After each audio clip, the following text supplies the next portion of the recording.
যে লবণ ছাড়া বাঙালিদের এক বেলাও চলে না, সেই লবণ তৈরির প্রক্রিয়া দেখলে গা ঘিন ঘিন করতে পারে।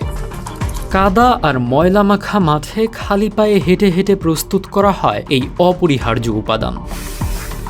পা দিয়ে মারানো সেই কাদামাখা লবণই সরাসরি রান্নাঘরে কিংবা প্লেটে চলে আসছে ভেবে অস্বস্তি হতে পারে।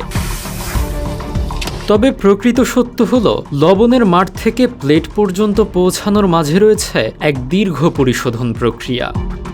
কক্সবাজার বা বাঁশখালীর মাঠে সূর্যের তাপে সমুদ্রের পানি শুকিয়ে যা তৈরি হয় তা শুধুই কাঁচা লবণ। এটি কারখানায় পৌঁছানোর পর মেশিনের সাহায্যে পরিষ্কার পানি দিয়ে কয়েক দফায় ধোয়া হয়।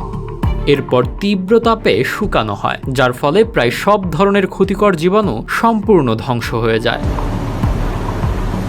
আমাদের ভিডিওগুলো বরিশাল পিরোজপুর থেকে দেখছেন মাসুদ রানা, দিনাজপুর থেকে দেখছেন মঞ্জুর, কক্সবাজার থেকে দেখছেন মাহমুদ, দুবাই থেকে দেখছেন সুকুমার রয় এবং কুমিল্লা থেকে দেখছেন শাহাবুদ্দিন। আপনি কোথা থেকে দেখছেন তা জানিয়ে দিন কমেন্ট বক্সে।